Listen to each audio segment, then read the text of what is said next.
For a long time, the Moon was seen as little more than a silent companion to Earth. A dead rock circling our planet, useful mostly for tides, eclipses, and poetry. But recent discoveries are challenging this old assumption. The Moon, it seems, may be far more active and dynamic than we ever believed. Researchers writing in the Planetary Science Journal have revealed that certain regions of the Moon, especially those hidden from our direct view on Earth, are not as ancient and inert as once thought. Traditionally, scientists believed that the Moon's surface was shaped by ancient lava flows that solidified billions of years ago, leaving behind a static, lifeless landscape. But evidence now suggests that some portions of the lunar surface are much younger. In fact, they may still be undergoing subtle movements even today. Planetary scientist Jacqueline Clark has emphasized this point, pointing to seismic activity, shifting terrain, and unexplored volcanic features. If this is true, then the Moon is not a fossil of the early solar system.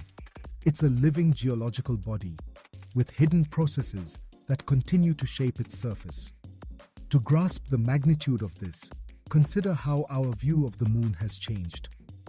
When Apollo astronauts brought back lunar rocks in the 1960s and 70s, we dated them to around 4 billion years old. That seemed to close the case.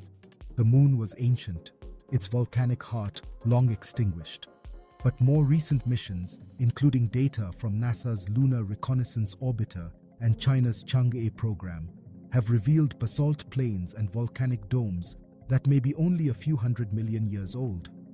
In planetary timescales, that's practically yesterday. And this raises a thrilling possibility.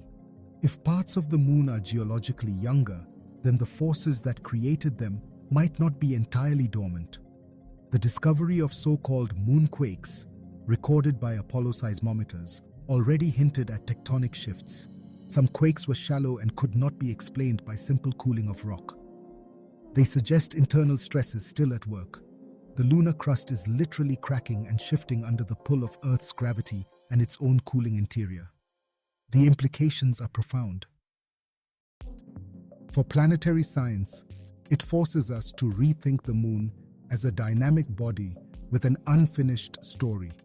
For exploration, it means future astronauts and lunar bases will need to account for the possibility of tremors and shifting ground.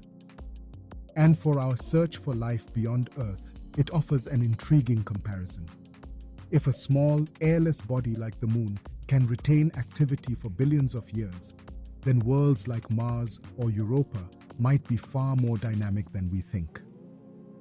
There's also a philosophical consequence. For centuries, the Moon has symbolized constancy. The same face watching us since the dawn of humanity. But beneath that calm appearance, it may be restless, even alive in its own geological way. This reminds us that the universe is never still, and even the most familiar objects can surprise us. Looking ahead, scientists are eager to explore these younger regions more closely. Robotic missions will likely target volcanic plains that could reveal recent eruptions. Seismometers placed by future astronauts might detect active fault lines. And who knows, if heat is still rising from the lunar interior, it could even provide resources, energy sources, or geothermal activity that could one day help sustain human colonies. In short, the Moon is no longer just Earth's passive satellite. It is a world with a history still unfolding, a place where ancient lava plains meet restless crustal forces, and where the story of our solar system continues to be written.